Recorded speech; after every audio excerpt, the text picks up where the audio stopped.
We're gonna take our time, slow down and design.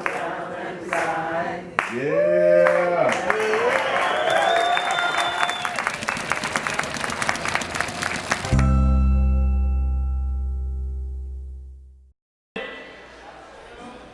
You know, I'm back to basic, permaculture basic.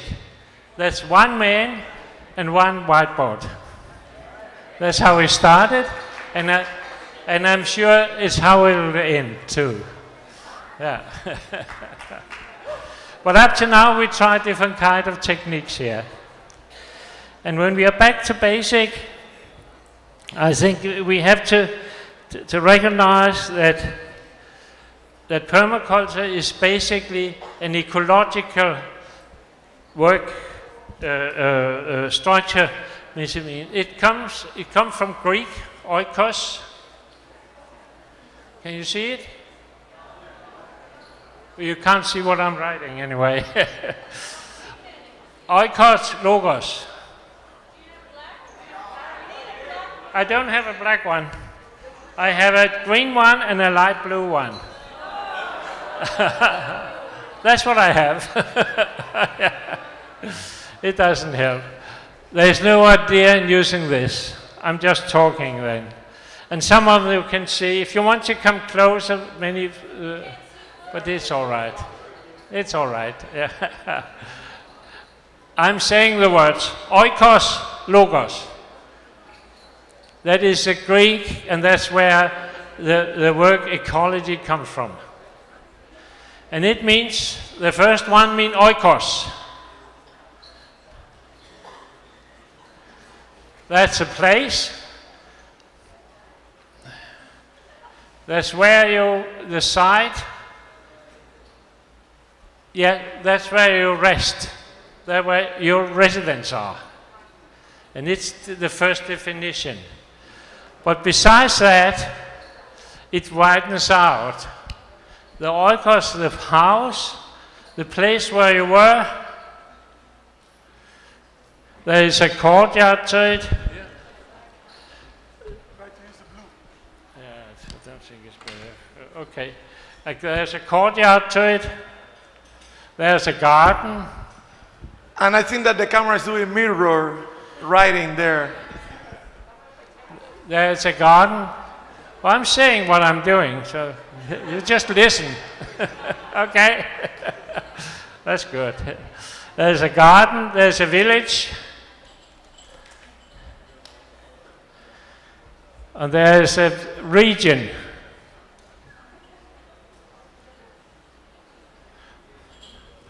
And at last there's a globe.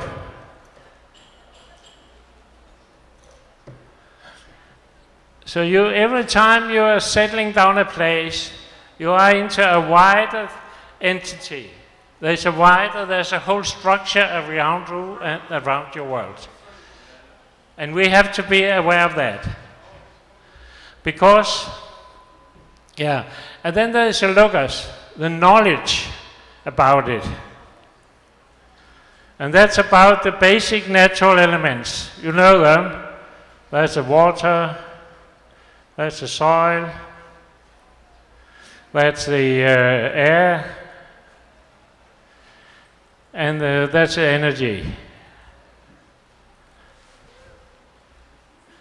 And last, there is the spirits.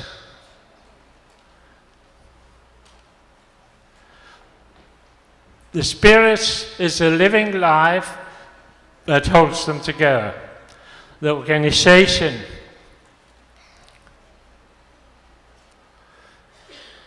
And that's the organization, that's animals,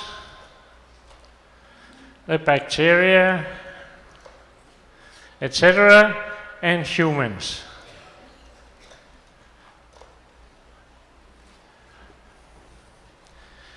So that's the basics that we have to go for here.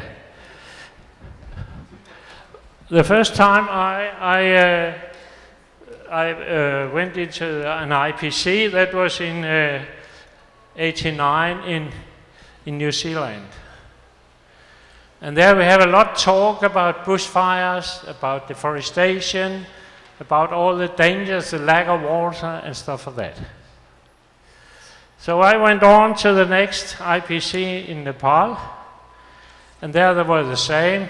We saw even worse deforestation, and what we saw too, and that was really, it made an impression. There was a movement at that time to making farms, small farms in the mountains in Nepal, to permaculture farms. What I saw there, that some of them disappeared in landsliding, because the trees on the tops of the mountains has gone, and what was left, it was during the monsoon, it was landslided, all of it. Okay, I move it away then. So, and then when I come back into Denmark after '91, I was aware there was a research project running in the northeastern part of Greenland. There was a military patrol up there to guarantee the Danish sovereignty of Greenland. And it was running out there, and it was during the winter, and started already in October. They were running on the ocean ice with dog sleds, you know, all the way up to the North Pole and back again, to guarantee it was Danish land. And they have experienced, during the last 10 or 15 years, they had experienced that they were not able to go on the ocean ice in October. They had to wait until December. And there was a dispute about that. How does that come? What was happening up there? And then later on there was a big survey going on to check out what it was regarding the Gulf Stream 2. And that's the way the whole climate for us, it's raised the questions that how are all the organizations, all the structures from the organization of the global climate, how is that coming? And so that comes during the 90s there, it comes that the NASA was start to photograph from satellites, particularly this part of the ice area.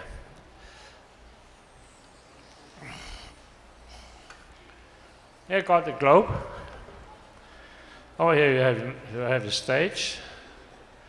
Down here we have South America here. With Amazon. Over here we have the Scandinavia. Here come Africa. Spain out here. Okay, that's fine. Good. Here. Roberto. Yeah. Good. Right. So, and Greenland's here. It was the ice up here that they could measure. It's part of the North Cap. They could measure, it was diminishing all the time. At the same time, they tried to measure the Gulf Stream coming here and going up there. And they could measure it from they had. England and United States have some measurement cables here for Russian submarines. But it could actually measure the speed and amount of the Gulf Stream coming past here. And they could measure it was slowing down. And then they were looking, and the Danish glaciers here made a lot of survey up here, and they in the 96 they have a big conference in Copenhagen, where they could see what was happening. It was that if you have an ice on the surface of the water, and it freezes, the ice is freezing, it extracting the fresh water up is going to ice, and the water down here is getting more and more salty. So it moves down, it gets heavy and gets salty, and it moves down and go back. And that's make a vacuum here. And that's the vacuum which are driving the Gulf Stream. And not even the Gulf Stream. It's extracting the whole way around on the globe. So it's called, this area is called the ice, there's a film about it, the ice cold half of the oceans. It's driving like our heart is driving our veins around for the blood. This is the main driver for the ocean's stream there. So that was, I mean, it looked quite disastrous with that stop, you know. Because last time that happened, that is, when was that, 60,000 years ago, it's a Perm-Trias period, where the same thing happened here. And that was because at that time, there were Siberia, there were huge breaks up in Siberia, and it was not volcanoes that shut out, but it leaks. The Earth leaks, the globe leaks CO2 and methane in great amounts, you know. So we had a PPP that is much more, I think it came up to 800, where we are on 400 now. And that makes the temperature rise. That's the most of the ice on the globe, it melted out. So there was 30 to 40 meters, the sea level was 40 to 30 meters higher. They're still discussing if there was some mountain tops in the South Pole who still had ice on them. But all the rest of all the glaciers, all the ice were melted out in that period. And that meant that this pump stopped too. And what happens, you know, in the bottom of this is that the methane, and that's what's happening now too, the methane that is released from the bottom of the oceans. There's a lot of biological material in the bottom of the seas, you know, and that is sucked together here, and it makes a lot of methane. It goes out like methane, you know, and you know it's what happens in small old lakes with no stream in them. Suddenly the methane comes up, and it even gets fire. If you have seen that, the lake's bubbling, you know, from methane and can cause fire.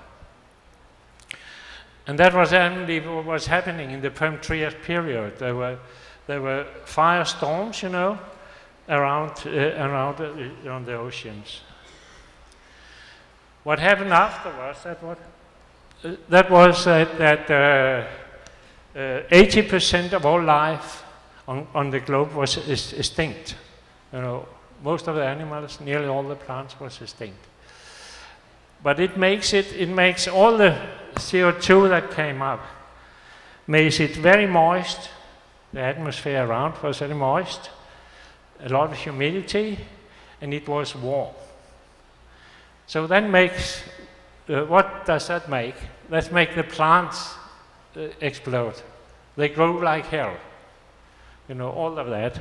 And now when they look for plants, a lot of plants, and they grew like hell, what comes up? Animals to eat them, big animals, dinosaurs, and what's come after? The big animals to eat them, to hunt them and eat them. And therefore we have the whole development of the dinosaur, which originates from this time. Later on, they did have a hard time because there was during that, after that period here in the late dinosaur time, there was a big rock, what do you call them, from the what? Yeah, that hit where the California Bay, exactly here in Hawaii. So, and that exploded the whole the cold globe and make the temperature fall. All the dust that was thrown up here made the temperature fall. So the most of the dinosaurs died, and a lot of the plants died. But what survived was the small hairy ones in the air, the birds, and on the ground, the mammals. So that's why we are here now. So, and what are we doing now? We are now from the dinosaur period, all the plants that at that time died here, they went down into the soil and became the coal, the oil, the gas that we are using now. And that means that have been collected for 30,000 years of organic matter have been collected in the soil, in the globe. And we are digging it up, and we are using it, in 200 to 300 years, And what's happening there, no body could live with that. It's too much in one time, and that's what's happening now. And therefore, we went down for the temperature, For 200 years ago, it was 250 ppm. Then now we are on 400 ppm. And within the next 200 to 300, we probably reach 300 ppm, if it goes in that. So we're very close to the largest distinction of life on Earth now. And that was a breakdown of the carbon circle. That is that. So it's because we are not able to restore, at the same time, the forests. What we talked already in 89, in the IPC,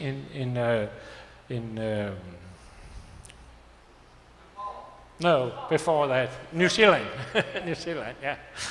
Of the deforestation. And up to now we have been, just after the Second World War, 50% was covered by forest of the land mass. Now it's down to 28%.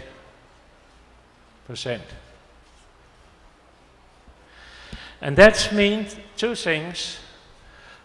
The one thing is here the Gulf Stream, and that's for the whole globe. The Gulf Stream, all the ocean streams are diminishing, and all the forests are diminishing. So that means that more than half the capacity of absorbing CO2 for 150 years ago is gone. There is no absorption anymore. We have broken this one thing for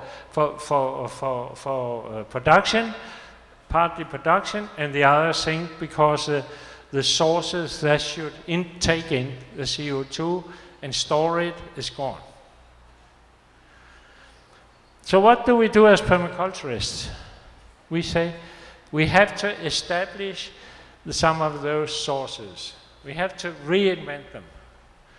And one thing we can say is, what do we manage best as humans? We manage the forests best. We don't know much about how to manage this ocean streams. It's dependent on the temperature. We have to go down to 300 or something like that to make the ice grow over here to get the speed of the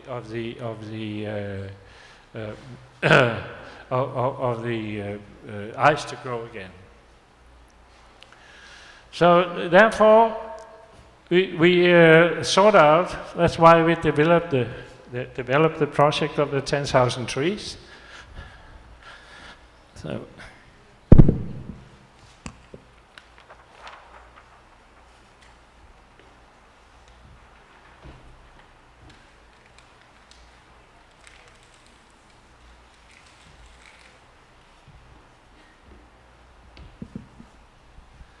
Okay, I'm back again. So it's why do we figure that out? Okay, we figured out that it had to be an easy number to remember, and it had to be affordable effort to do it. And it's not much, 10,000 trees.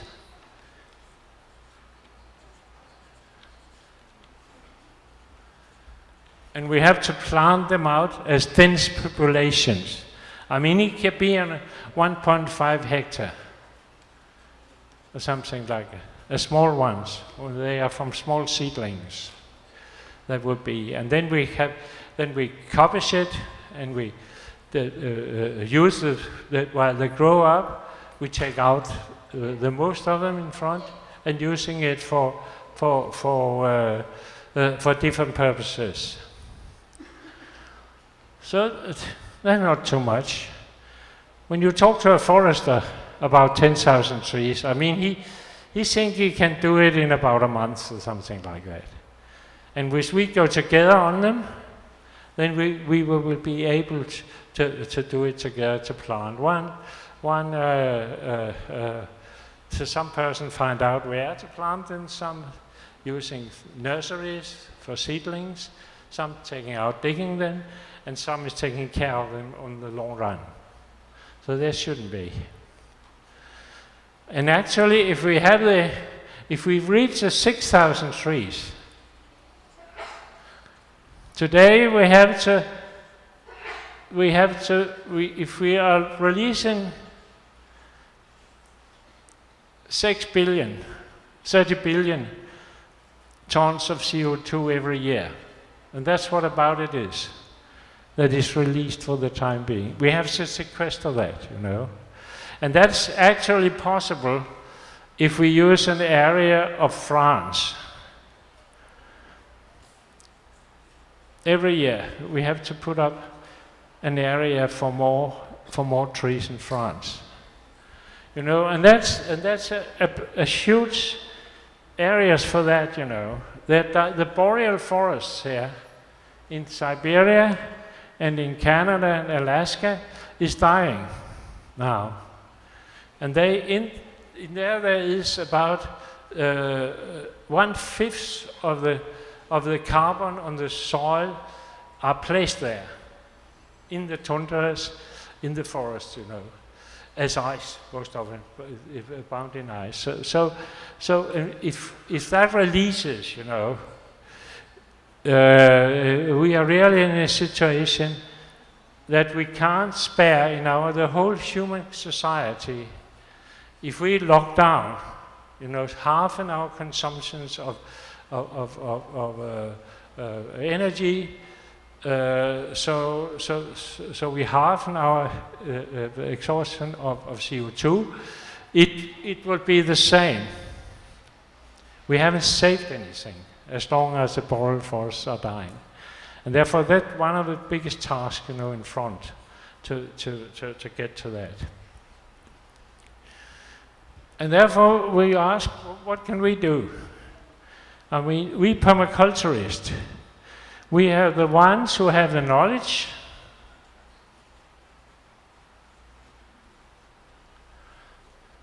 and we have the structure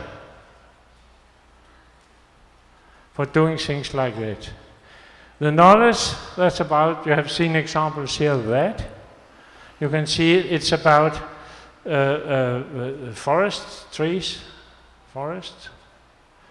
trees.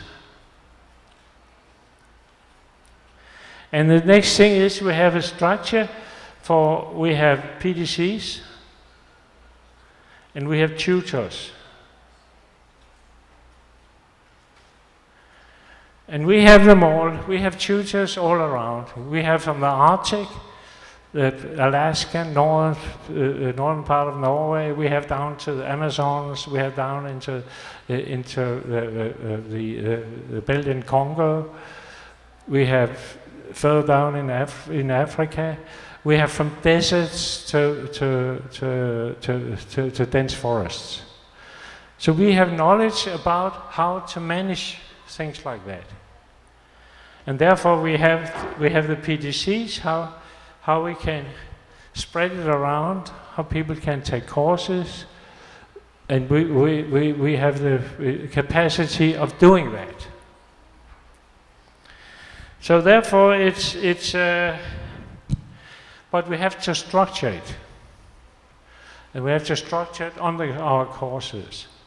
I mean, all the big, beautiful projects you have seen here, and we saw in Nepal, we can call Plan A.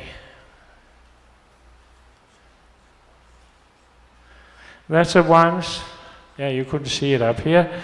That's the ones where we have the site, where we live, and we have and that's what we do. That's a project that most of the permaculture that have been done and we are doing is about our own site, our own farm. Maybe the block in the city, if we are doing urban permaculture. And we have to move to what we could call Plan B. And that could say, that's from your house to your region. All the different kind of entities, social entities and political entities that you is a part of when you move into a permaculture. Then you have to make not just the design for your own house, for your own garden, for your own farm. You have to widen that design up so it covers your village, it covers your town, it covers your region. So you know how to talk to people to do, how you transfer resources from, as you have resources during the zoning, from 1 to 5, from house to wilderness, then you have to zoning from your area to your bioregion. And that's how it is we have to, if we want to cope. Well, we can say no, we just want to have our small beautiful projects around and have them running each by its side, you know. But as we saw it in Nepal already in '91, and we see it now in the Philippines, wherever all the natural disasters, it had to be a broader and more perspective system that we are going to use to do it. And here we can talk with neighbors, we can talk with people next door, we can talk with people in the other countries about this, how do we manage this? And I'm sure we can do that, because we have this about COPs, you know, about the COPs, this party of comrades that go together, and it was just COP 10, I think, wasn't it, in Warsaw? Let's just stop there.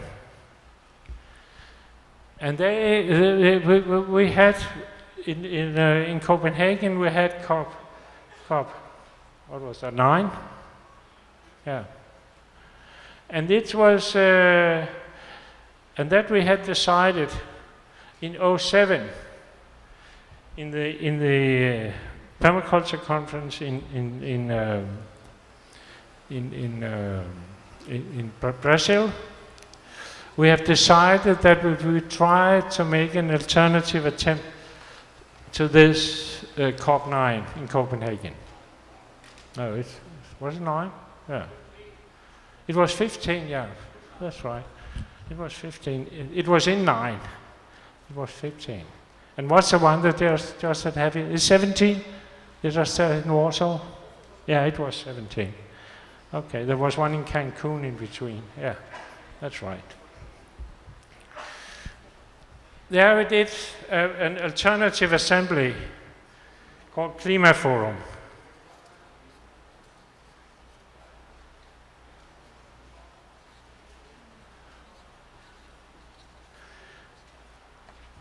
And there we collected about 45,000 activists and grassroots from all the globe, from 70 countries.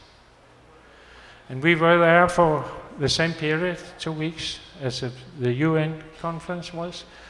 And we developed the strategies we talked about all the different kind grassroots movement were doing around. There wasn't any NGOs. The NGOs, they decided to stay at the UN conference because they believed that it was there that they were able to get most influence. But actually, COP15, there wasn't any result. It was all voluntary. They said that you have to save CO2, and you come up with any country come up with their own measurements for what they were doing, and you have to use money to help the third world transfer the energy system to sustainable energy. And they could come up with small entities, but not even in Warsaw here, they could agree on what they should do, what they want them to do. It was vicious, it was moralizing, but there was no effect on that. But at the Climate Forum, we decided that what they had decided earlier on in Kyoto with the quota system, where countries gives up quotas, and then companies and countries and municipalities can buy quotas. And they for sale. If they don't use them, they can sell them on, selling them on. And that was here that we said that quota system, it was already down, in Europe, because of the whole breakdown of Eastern Europe and some already early crises here. All the quotas that the companies has bought, to try to be allowed to produce and send out CO2. Already at that time, it was breaking down. Nobody wants to buy them. They entered so cheap that when 1 European a ton of CO2 should have costed 60 euros. They cost 6 euros now. So there was no one there. So it's so cheap to pollute now. So it doesn't work. So therefore we said, instead of quotas, you should make a tax.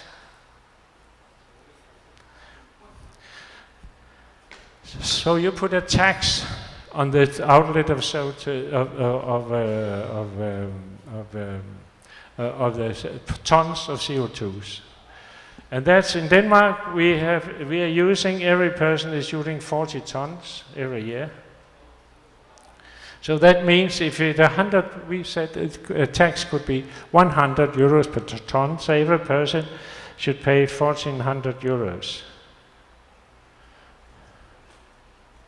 every year if they didn't pull down their consumption, if we didn't put down their consumptions, And that in the United States it would be huge. I don't know how much they exhaust in the United States, but some of you will know that. So that'll be a pretty good deal of money.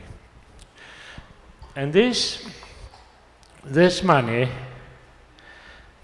they should go to an organization for two things. It was a fund that half of it goes to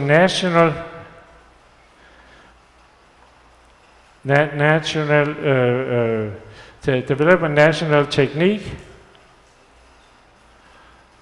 for bringing down CO2.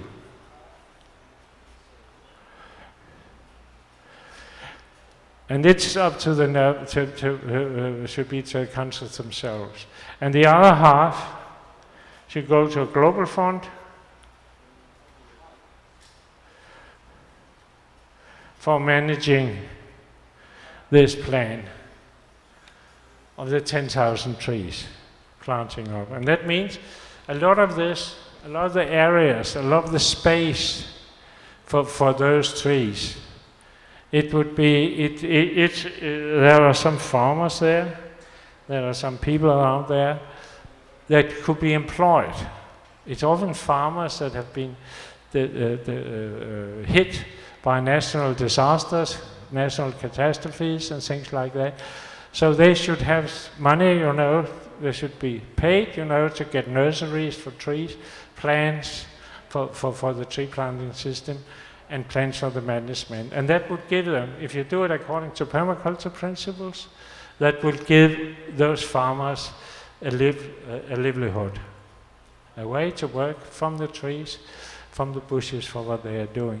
At the same time as it would absorb, it would absorb the CO2 and cleaning the air and all the stuff, you know.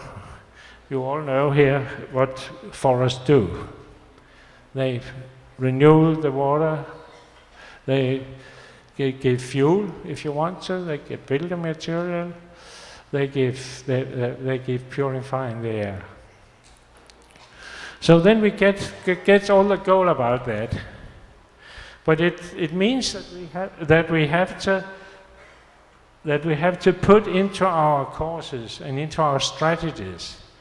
In any nation, we have to put these setups in here. I know the tax, even in the United States, they're talking about the tax instead of the quota system. There's more and more of scientists all over the world are talking about introducing the tax system instead. So it'll probably come up, and I think that the Permaculture Association, should discuss that. I know we will discuss it at the convergence. It has been discussed on other convergences, but it will be discussed again here. And we should set up this kind of political demands for our politicians around the country. It will come. And when Robin talks about here, what will change it? What will change this? What will change this is the disasters. We will be hit by harder and harder disasters, as you have heard about here earlier this day. And therefore people, when they are hit of disasters, like we saw from Christchurch in New Zealand, then people, they react, they have to react. When we get our plots destroyed, the farmers, even the permaculture farmers that got their farms destroyed in Nepal, are now starting up now, but they knew that they have to do tree planting, and they do it on the top of the mountains. Yeah, okay, so it's going on, but the problem is it fast enough. But so we can, if all of us can speed it up, plus there are 500,000 permits around the world, then I'm sure we'll manage. Thank you.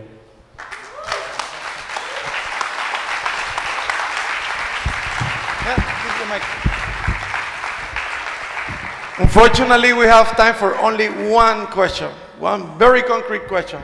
Robina. Okay.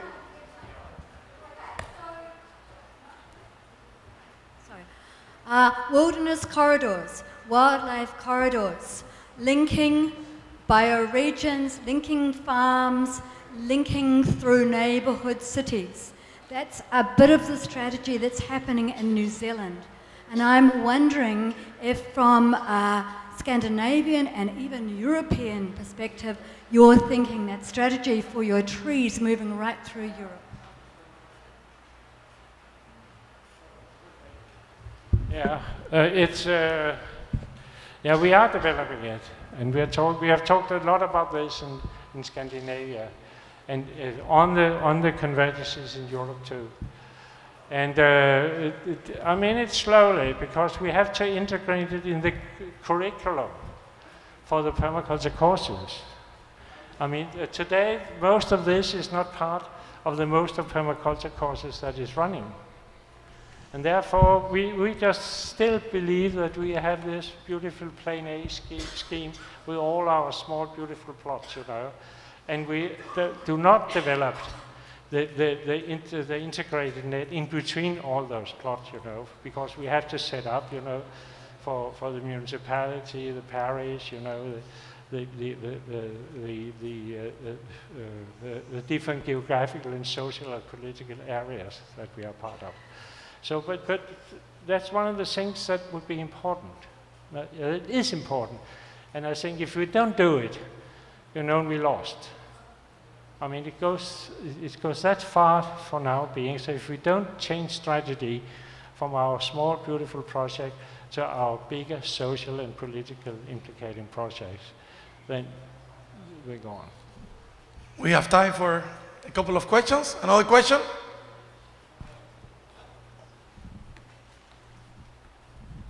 just want to say thank you so much for emphasis on spreading small projects. I like that terminology, and I appreciate hearing that a lot. I think that that's one of the most important things, looking for allies, looking for how to make the concepts of permaculture and of the broader ecological movement accessible and relevant to people outside of the immediate community of people involved in it. So thank you for your emphasis on that. I appreciate it. You're welcome. Thank you.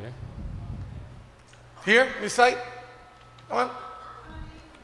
Yeah.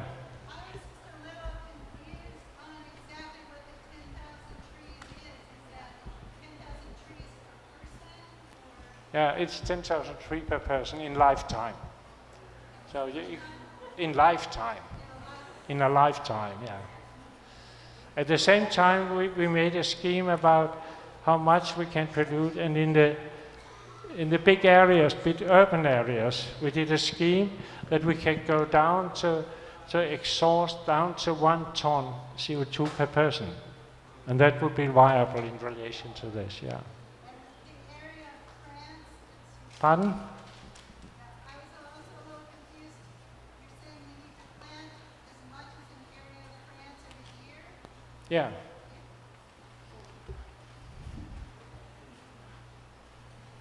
Okay, we have another question, and the mic is there?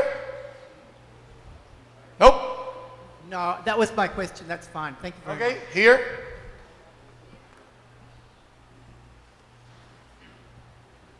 Tony, we were doing some studies back where I come from in Australia. As you know, we have a carbon tax introduced lately and now been repealed. But that carbon tax was on production, and what that generates is carbon exports. Is your tax a production tax or a consumption tax? This tax is here. Yes. There's a tax on each. It's a consumption tax. Yeah, that's the only sort that can can each work. outlet of CO2, yeah. I think Europe's carbon went down, but their consumption of carbon went up over the last 10 years. Yeah. And that was because they were just exporting it to other countries. And we think we know which ones they are. Yeah, it is. So it has to be consumption. Yeah, it has to be consumption, yeah, that's right. Okay. Okay. Yeah? So I don't understand, Tony, about the funding. I mean, so at the moment, at what stage is that to fund, I mean, this type of programs? The funding for these programs, at what stage is It's not accepted. I mean, it was not accepted. Okay, it was. This scheme was not accepted of COP15.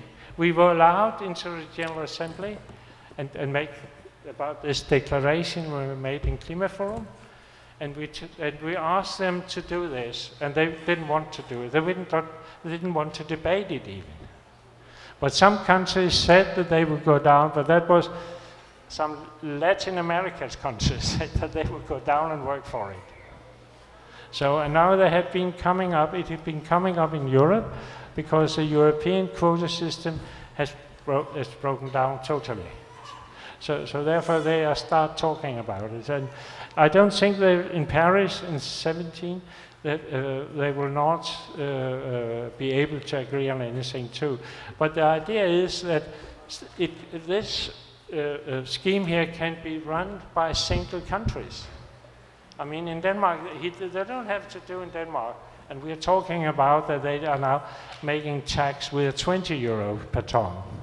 They don't have to go to 100. They can just go for themselves and say we're doing 20 and half of it we will use for our own change to sustainability, and the other half is going for the third world for tree planting permaculture projects. Let's thanks to Tony. Gonna take our time, slow down and design.